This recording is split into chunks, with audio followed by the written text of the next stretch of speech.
जब पशुओं को मिलेगा प्यार और मिल्को मोर पशु आहार तो दूध बहेगा, मुनाफा बढ़ेगा। मिल्को मोर पशु आहार। आज हमारे साथ हैं ऐसे लोग जो इंडस्ट्री में अपना इतना दमखम दिखा चुके हैं कि उनका नाम ही काफ़ी है। तो आज हमारे साथ हैं औरों में कहाँ दम था कि तब्बू और नीरज, आप दोनों का बहुत बहुत स्वागत है। धन्यवाद। तो तब्बू, औरों में दम, आपका दम तो इंडस्ट्री बहुत कुछ देख चुकी है, नीरज जी आपका भी बहुत कुछ देख चुकी है। तो शुरुआत यही करेंगे, 30 साल पहले हम जाएंगे, तब विजय पर आपने शुरू की थी, वो भी एक लव स्टोरी थी, और आज एक 30 साल बाद एक सर्कल पूरा हो रहा है। कैसा पा रही है लव स्टोरीज? तब वो दौर कैसा था और आज? पूरा नहीं हो रहा है, ये चलता रहेगा। ये तो चलेगा, लेकिन लव स्टोरी का सर्कल मैंने कहा। एक्चुअली ये सिर्फ एक लव स्टोरी नहीं है, मैं इसे सिर्फ एक लव स्टोरी जैसे नहीं देखती हूँ। ये कहानी है, और इसमें जो दो किरदार हैं उनकी ज़िंदगी की कहानी है, और उनकी ज़िंदगी का हिस्सा उनका प्यार भी है, मोहब्बत भी है, लेकिन उनकी ज़िंदगी में जो हादसे होते हैं वो भी है। सो ये उनकी लाइफ की कहानी है, मैं उसे ऐसे देखती हूँ। लेकिन अच्छी बात यह है कि दो कैरेक्टर्स का गहरा प्यार और उनकी मुश्किलें सब आपको उनकी जर्नी में नज़र आएंगी। जो ख़त्म होती है या नहीं होती है ये भी आपको एक सवाल के साथ छोड़ देगी। 30 साल के पहले की तब्बू कैसी थी जब उन्होंने विजय पद किया था, और उसमें भी सेम को स्टार उनके अजय ही थे? जी, मैं भी वैसे ही हूँ मुझे लगता है, और वो भी ऐसे ही हैं। सिनेमा बदला है, कहानियाँ नई हो गई हैं। ऑफ कोर्स विजयपथ और औरों में कहाँ दम था बिल्कुल अलग दुनिया की कहानियाँ हैं। तो हाँ। तो आप दोनों की बॉन्डिंग उस सेट पे कैसी थी? क्योंकि अनिरुद्ध, अभी आप पे भी आ रही हूँ इसी फिल्म को लेके, क्योंकि वहाँ से लेके अजय के साथ आपने बहुत कई सारी फिल्में की। आप दोनों में एक चीज़ बहुत रही, आप दोनों कभी एक सेट पैटर्न पे नहीं चले, हमेशा एक्सपेरिमेंटल रोल किए। तो वो एक रिस्क नहीं रहा? कैसे चीज़ें उठाई वहाँ से लेके औरों में कहाँ तक दंग? मुझे लगता है हम दोनों ने वो फिल्में सेलेक्ट की जो हमारे हिसाब से हमको ठीक लगती थी, और ये कोइंसिडेंस था कि वो जैसे सोचते और मैं जैसे सोचती, और हमने जो फिल्में करने को हाँ कहा, वो फॉर्मूला चल गया। फॉर्मूला नहीं बोलना चाहिए, वो जो था वो that work with the audience.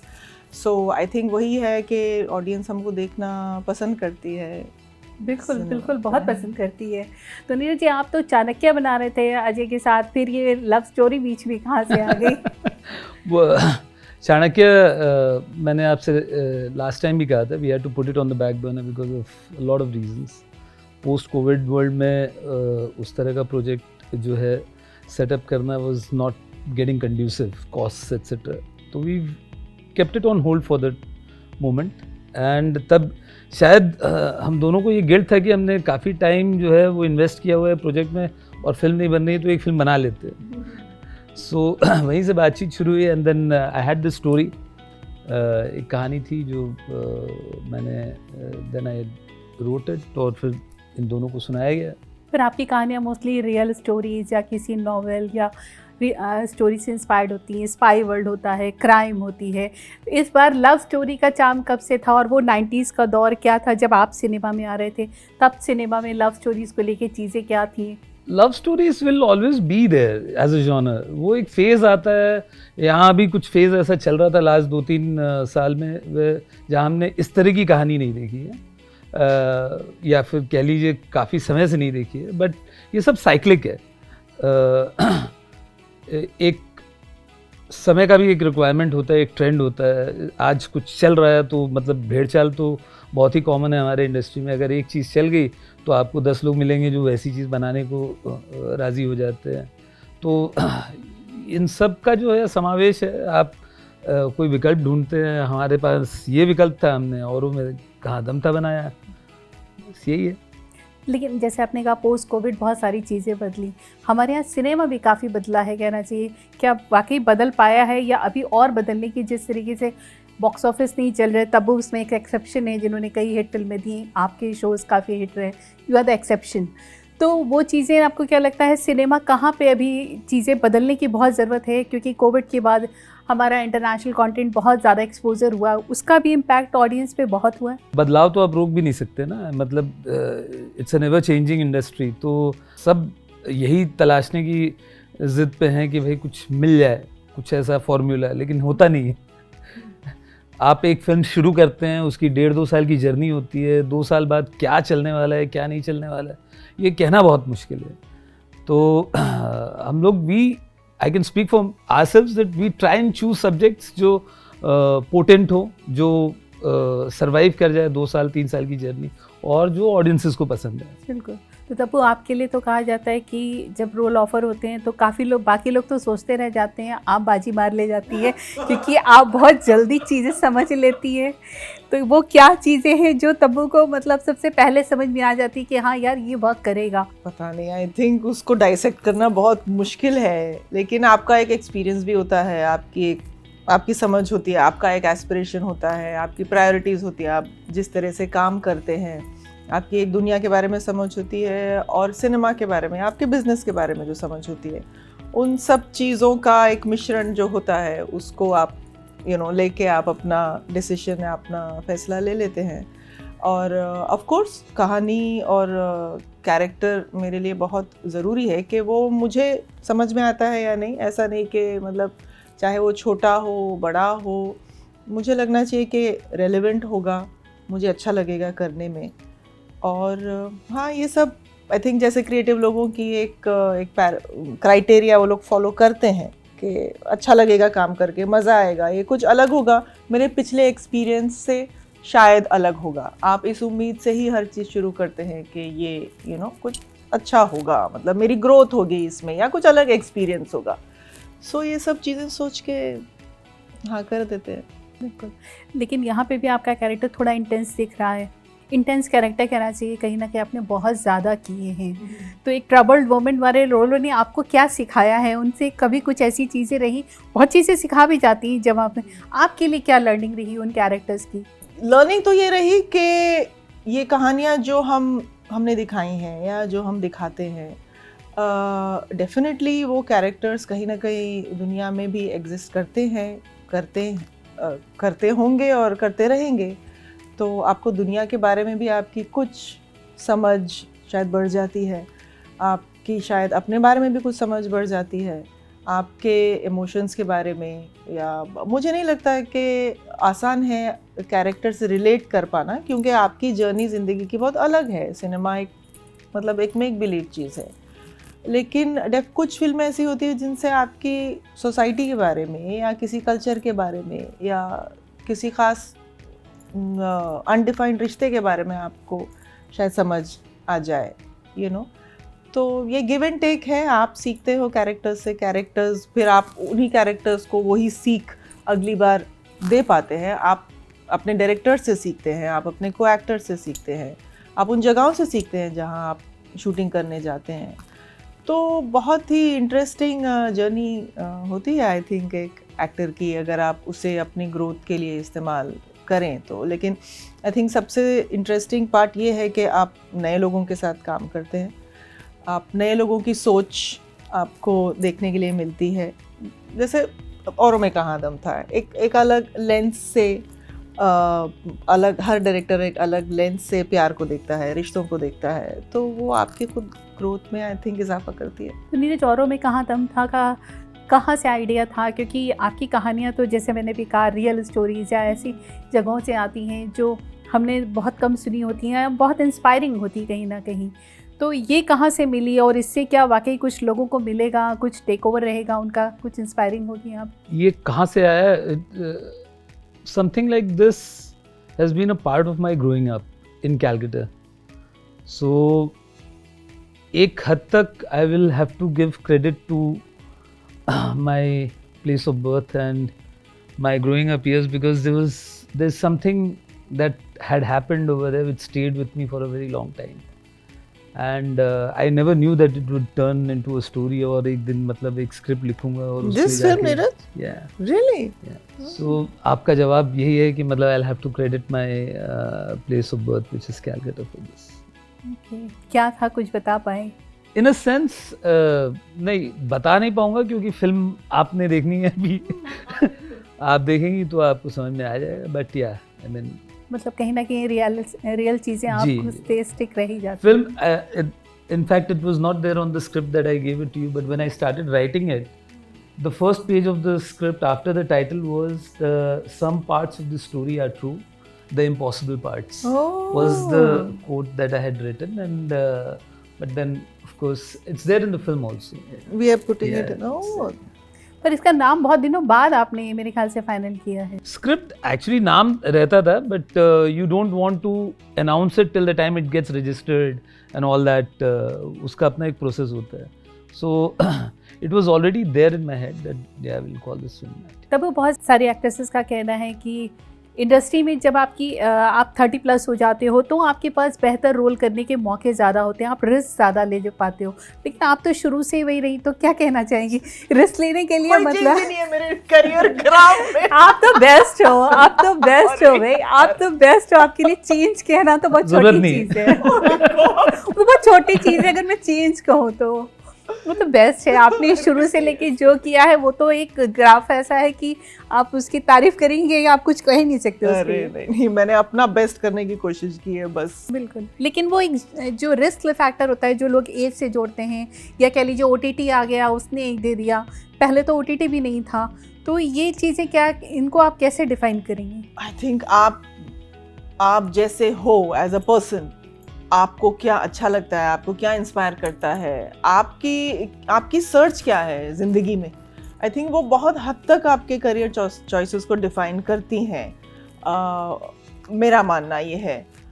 तो शायद मेरी सोच वैसे थी कि मुझे वो रोल्स अच्छे लगे, वो कैरेक्टर्स अच्छे लगे, और ऐसे सिनेमा का हिस्सा बनना अच्छा लगा, इंटरेस्टिंग लगा, एक्साइटिंग लगा. क्योंकि जब आप आपकी जर्नी शुरू हुई है और अगर आप ऐसी सोच रखते हो जैसे मैं रखती थी कि आपको कुछ अलग करना है, क्लटर से आपको वैसा ही रेपिटेटिव और प्रेडिक्टेबल काम नहीं करना है. मतलब मुझे बोरिंग लगता था. मतलब करना सबको पड़ता है कभी कभी, और वो करने में कोई बुराई भी नहीं है. लेकिन जब ऐसी चीज़ें आती थी, जैसे मेरे पास माचिस आई, फिर हुतुतु आई, विरासत आई, तो मैं बहुत एक्साइटेड हो जाती थी उन कैरेक्टर्स को सुन के और उन फिल्मों के बारे में सुन के. तो मुझे लगा हाँ यार ये बात पे जाना है. और उतना उस समय अब इतना कुछ सोच के प्लान करके मेरे लिए वो रिस्क नहीं था. मेरे लिए तो वो बड़ा मज़ा आएगा ये करके, ऐसी मेरी सोच थी. तो आई थिंक इसीलिए फिर मेरा ग्राफ वैसे बन गया जैसा बना. तो तो नीरज, आज की डेट में कहा जा रहा है कि बॉक्स ऑफिस में, हालांकि आप तो हमेशा ट्रेंड सेटर रहे हैं, लीक से हट के चलें, लेकिन आजकल बॉक्स ऑफिस के लिए एक चीज़ कही जाती है कि बिग बजट की फिल्में या फिर मास एंटरटेनमेंट या एक्शन फिल्में और लव स्टोरीज तो ऑलमोस्ट हिंदी सिनेमा में बहुत कम हो गई हैं. जो हैं उनमें वायलेंस बहुत है, यही सेक्स क्राइम, ये चीज़ें बहुत ज़्यादा हैं. तो ऐसे में जब आप लव स्टोरी ला रहे हैं तो क्या चीज़ें दिमाग में हैं? सबसे अहम बात होती है कि आप एक अच्छी कहानी कहना चाहते हैं. आप उस समय ये नहीं सोचते हैं कि क्या चलने वाला है, क्या नहीं चलने वाला है. तो the reason why this film is important for all of us is because we thought that we will be able to create something new. कुछ एक अच्छी जर्नी रहेगी फिल्म में. अब उसके बाद what happens to the film no one knows. लेकिन box office दिमाग में तो रहता होगा. आपने कहा भी था कि अजय जब ये फिल्म कर रहे थे तो उन्होंने कहा था कि अभी तो ये फिल्में चल नहीं रही हैं तो हमारा ये करना ठीक होगा. तो अजय ने कहा था कि आपने कहा कि बाद में देखेंगे. हाँ, तो देखेंगे ना बाद में. ये मतलब इतना कॉन्फिडेंस आज की दौर में जब लोग परेशान हैं कि बॉक्स ऑफिस नहीं चल रहा, परेशान नहीं करता? हम लोग कॉन्फिडेंट हम सब हैं अपने सब्जेक्ट को लेकर, इसीलिए हम करते हैं. अब इसमें तो कोई दो राय नहीं है. आप उन्हीं चीज़ों को चेज़ करते हैं जिसमें आपका यकीन, आपका विश्वास होता है. We believed in that, so we went ahead and did it. मेरा मानना ये है कि आप जिस दिन आप किसी भी फिल्म को शुरू करते हैं, आप अगर बॉक्स ऑफिस के बारे में सोचने लगे, then that will be a very wrong thing to do, and it will trigger many other wrong processes in. So you just go ahead, do the film that you want to make, that's it. तब वो आपने कहा था कि माचिस की set पे जो गुलजार साहब ने आपको एक प्रोसेस सिखाया एक्टिंग से, वो चीज़ें वो आपके साथ लगा रहा, वो प्रोसेस आपकी, तो वो प्रोसेस अभी भी रेलेवेंट है? एक्चुअली उन्होंने कुछ सिखाया प्रोसेस, वो कभी कुछ ऐसे सिखाते नहीं किसी को, लेकिन जो ट्रस्ट और जो फेथ और जो प्यार से उन्होंने मुझसे और हम सब से, हम तो बहुत नए थे, जिमी की फर्स्ट फिल्म थी इनफैक्ट, या चंद्रचूड़ में भी बहुत नई थी जब, तो जिस फेथ और कॉन्फिडेंस से हमसे काम करवाया और इतना अहम कैरेक्टर, इतनी पॉलिटिकली स्ट्रॉन्ग फिल्म का आपको हिस्सा बनाया, इतनी बड़ी जिम्मेदारी दी, जब तो कुछ समझ में नहीं आया, तो आई थिंक वो प्यार और ट्रस्ट और फेथ और लाड़ प्यार जैसे बोलते हैं, तो उसी से आप हर बहुत सी चीज़ें सीख जाते हैं। आपको उसकी इंटरनल जर्नी या प्रोसेस का आपको अंदाज़ा लग जाता है कि हाँ यार ऐसे भी हो सकता है, आराम से भी काम हो सकता है। और आपको फिर अपनी सेल्फ डिस्कवरी के लिए जगह मिल जाती है जब आपका डायरेक्टर और आपका कैप्टन ऑफ द शिप आपको इतना प्यार से काम करवाता है कि लगे नहीं कि आप कोई काम कर रहे हैं। बिकॉज मुझे लगता है एक्टिंग और सिनेमा ऐसी ही चीज़ है जो ज़्यादातर जज्बात, इमोशंस, फीलिंग्स, रिलेशनशिप्स पे बहुत निर्भर है।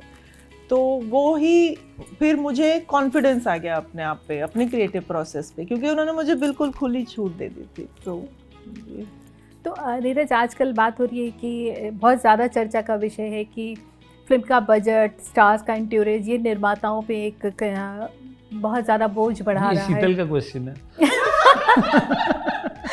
ये नहीं, फरहान ने भी हाल में कहा था कि ये चीज़ें, फरहान ने, अच्छा, तो उन्होंने भी बोला था कि अब एक्टर्स पास ही पहुंचना उनके लिए मुश्किल हो रहा है, तो आप बाकी लोगों के लिए तो और ही मुश्किल होगा, क्योंकि स्टार कास्ट का टीम इतना बड़ा होता है। मेरा फॉर्मूला बड़ा सिंपल है कि आप जो आपके साथ एक्सेसिबल है आप उसके साथ काम कीजिए। बहुत सिंपल सी बात है। That's so true. That's so true. It works both ways. ऐसा कुछ नहीं है, मतलब कोई there is no gun to our heads ना कि हमको ऐसे ही काम करना और आप करो अपने हिसाब से। लेकिन अपनी शर्तों पे आप आ पाते हैं, एक्टर्स आपको मनपसंद मिल पाते हैं फिर? एक बैठी हैं। ये तो एक्सेप्शन है। हाँ, बस आप एक्सेप्शन लोगों के साथ काम करते हो, और क्या और क्या बात। ये तो कहानी पसंद आएगी तो मैंने सुना है कि फीस भी नहीं लेने को तैयार होती है, कर लेती है, तो ये तो एक अलग ही सबको मत बोलिए। नहीं, फीस कटेगी नहीं। वो कहानी और वो भी तो होगा कि लोग आपके पास लौटते हैं, बिल्कुल सही बात है इसके लिए। तो तब वो अब इंटरनेशनल उस पर ड्यून में भी जा रही है, वहाँ पे भी कैसे, वो भी बड़ा काफ़ी इंटेंस जो पढ़ा है हमने उसके बारे में, काफ़ी स्टोरी है। तो फिर हम आपको एक कहना चाहिए इंटरनेशनल उसमें किस उसमें देखेंगे, आपकी ऑडियंस आपको क्या नया देंगी? ये तो आपको देखना पड़ेगा जब शो ड्रॉप होगा सितंबर में, तो उसके बारे में ज़्यादा बता नहीं सकती, लेकिन हाँ शूट पूरा कर चुकी है उसका। जी। तो क्या आपके लिए क्या एक्साइटमेंट है उसमें कि वो चीज़ें उसमें से क्या निकल के आने को हैं जो आप चाहती हैं कि आप ऑडियंस देखिए। इसके बारे में विस्तार से बात करेंगे बहुत जल्द। बिल्कुल। तो नीरज, जब ये पिक्चर सोची थी तो पहले से दिमाग में था तब्बू और अजय ही लेंगे या कुछ और भी दिमाग में था? नहीं, in fact I was very worried about this casting because एक बार जब स्क्रिप्ट कंप्लीट हुई I knew I wanted to have her on board. उसके साथ साथ you are doing Drishyam 2 and Bhola, and I was actually I took the longest time कि let me wait for things to fall in place, because it's the ideal cast in my opinion. I mean, it just can't get better, but the timing I was little worried about कि since the audience is seeing them in a franchisee film, consecutively. So I'm glad that we took that kind of time, and now those films are further back in public memory. और अब एक अच्छा खासा gap है, and now we are coming out with this. तो औरों में कहाँ दम था, तब्बू में तो काफ़ी दम है। तो वो कौन से लोग हैं जिनका दम देख के तब्बू को भी डर लगता है, जिनका दम कम देख के लगता है? वो किसी भी इंडस्ट्री से हो सकते, कोई ज़रूरी नहीं है सिनेमा से। मुझे सिर्फ अपनी मम्मी को देख के डर लगता है। क्यों? अब तक घर क्यों नहीं आए? जो सवाल हर माँ का होता है, बस और कुछ नहीं। तो पूरा टाइम टेबल दे के नहीं जाती हैं उन्हें कि आज लेट होगा, आज शूट इतना है? फिर भी टेंशन हो जाती है। तो नीरज, आपके लिए? I'll repeat that answer. Really? Yeah, my mother. My God. If I'm, yeah. है ना? खाना नहीं खाए, And deservedly. I mean, and I'm glad that I'm scared of her. तो यहाँ पे कब लगता है अपना दम दिखाने की बहुत ज़रूरत भी है इस इंडस्ट्री में रहने के लिए? जब कुछ चॉइसेस होती हैं, मतलब we generally give in very easily in our industry, and that has always been very important for me, not to give in to the world around or whatever. भले नहीं बने कोई बात नहीं है, समय लगे कोई बात नहीं, थोड़ा, बट वो थोड़ी ज़िद की ज़रूरत होती है, और मेरा मानना है कि वो उसमें कुछ गलत नहीं है, कुछ गलत नहीं है. आपको जो चीज़ चाहिए, अब now I wanted her on the cast of Auron, and so let it be. Even if it happens after a little bit of passage of time, doesn't matter. I mean, it can wait, but let it be in the right manner. Yeah, definitely, it's very inspiring what Neeraj has said. That's true. Sometimes you have to, let go of many things to have your way and to get exactly what you want. Correct है. कुछ situations में I think जब आपको decide करना होता है कि इस मामले में मैं इतनी आगे नहीं जाऊंगी और इस मामले में मैं कॉम्प्रोमाइज कर सकती हूँ, तो आई थिंक वो आपकी प्रायोरिटीज पे होता है. But definitely I would definitely say it's something that it's something to learn from Neeraj के चाहिए तो ये चाहिए वरना ठीक है. तो अगला सवाल यही है, औरों के किन बातों को इग्नोर करना बहुत ज़रूरी मानती हैं? बहुत सी चीज़ें हैं जो आपको इग्नोर कर देनी चाहिए. कभी एक्चुअली वो स्क्यूड प्रायोरिटीज जब हो जाती है, कभी कभी ऐसे होता है कि कुछ लोगों को मैंने देखा है, अपने आप में भी देखा है कि जो अनइम्पॉर्टेंट है उसको हम बहुत जगह दे देते हैं, टाइम दे देते हैं सोचने के लिए, और जो एक्चुअली इम्पॉर्टेंट चीज़ें हैं उसको कोई उनका ध्यान नहीं देता है कोई भी.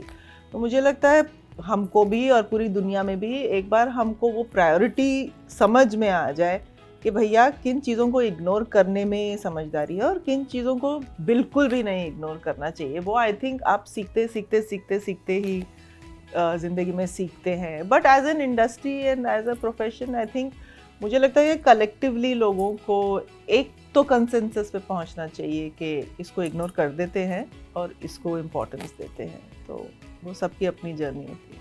बिल्कुल. नीरज, आपके लिए किन बातों को इग्नोर करना बहुत ज़रूरी लगता है? आपको लगता है कि आपको वो सब ब्लॉक करना होता है जो आपको मना करते हैं कुछ करने के लिए कि ये नहीं करना चाहिए. तो I have never followed that advice कि आई मीन ये सेफ है और यहाँ ये होता है. Right from our first film that also give us a confidence because we started out with a film which no one wanted to back out. And we were working with two of the best actors, Naseer Bhai and Anupam ji were there in that film. They were old. Everybody kept us telling ki get newer actors and then funding will be easy and all that. And we decided we'll mortgage the negative and make this film. Doesn't matter. And we raised money from the market. Thankfully, after we started the film, UTV came on board and all that. But we started the film with these two. And I think it would have been a totally different journey for me if I had not stuck to that, right? अगर आप दुनिया की सुनते हैं, आप बोलते हैं हाँ भाई मेरी पहली फिल्म बन रही है, अगर मैं इनको रिप्लेस कर दूंगा तो बन जाएगी, और उस लालच में आप आ जाते हैं और आप वो you given to that, then there is no fun ना. तो I would really appreciate if creators had a little more because it's that will only trigger a phase or a movement where you get a solid change. बस चलते चलते आखिरी सवाल, ऐसा कौन सा रोल था जिसको देख के लगा ये वही कर सकता था, किसी और में ये दम ही नहीं था? कोई ऐसा रोल आप लोगों को ऐसा पसंद रहा हो जो आपको लगा हो ये रोल मतलब आप भी करना चाहती हो लेकिन आपको लगा हो नहीं ये रोल तो उन्हीं के लिए था, ये दम किसी और में था ही नहीं? माय गॉड, बहुत सोचना पड़ेगा. अभी हम विजय सेतुपति के बारे में बात कर रहे थे, सुपर डिलक्स के परफॉर्मेंस के बारे में. आई थिंक वो इतनी सुपर्ब. तो कोई फ्रेश मेमोरी मेरी अभी के कॉन्वर्सेशन की है. और नीरज आपके? Yeah, I mean, she just mentioned Super Deluxe. I mean, I can't imagine anyone else pulling it off. Absolutely. Samantha is so good in that. Yeah, Samantha. आपने साउथ की बात की है, तब वो आप तो साउथ में भी लगातार फिल्में कर रही हैं, तो अब जो एक फॉर्मूला आ रहा है कि साउथ और हिंदी के एक्टर मिक्स होके काम कर रहे हैं तो फिल्में ज़्यादा चलेंगी क्योंकि पैन इंडिया हो गई है. तो ये पैन इंडिया आप कैसे देख पा रही हैं, क्योंकि आपने तो दोनों में ही काम किया है और अच्छी बड़ी फिल्में रही हैं, लेकिन अब जो एक सेग्रीगेशन हो रहा है कि साउथ वाले हम पैन इंडिया लाते हैं, यहाँ वाली फिल्में बॉलीवुड हो रही हैं, ये कैसे देख रही हैं आप? आई थिंक मुझे हर जगह खींचते हैं ये लोग. जब कन्वीनियंट होता है मुझे साउथ की एक्ट्रेस बोल देते हैं. जब पैन इंडिया कराना होता है वो भी आ जाते हैं. तो मुझे खुद समझ में नहीं आ रहा है कि मैं कौन से कैटेगरी में बिलोंग करती हूँ. बट मैंने तो हमेशा से जैसे आपने कहा हर लैंग्वेज में फिल्में की है. मेरे लिए मतलब वो कैरेक्टर की जर्नी परफॉर्मेंस हो रहा है। आई थिंक नीरज सर बहुत अच्छे से आंसर कर पाएंगे पैन इंडिया का पूरा, क्योंकि it's more of a film makers world आजकल का ये। I mean, it's becoming a coinage which is slightly getting abused these days. वो फिल्में जो which cuts through the clutter. आप पैन इंडिया फिल्म बनाने के लिए शुरू नहीं करते हैं कोई फिल्म, वो बन जाती है. A film that cuts across languages, cuts across barriers and all that. So, I mean, and everybody wants it. सब चाहते हैं कि उनकी फिल्म जो है वो बड़ी से बड़ी ऑडियंस देखे, राइट, सबसे बड़ी कहानी हो. तो स्वाभाविक है, बहुत ही स्वाभाविक है. चलिए, आपकी फिल्म बॉक्स ऑफिस पे बहुत सारा दमखम दिखाएं. Thank you. बहुत सारी so much. शुभकामनाएं. Thank you. Thank you. Thank you.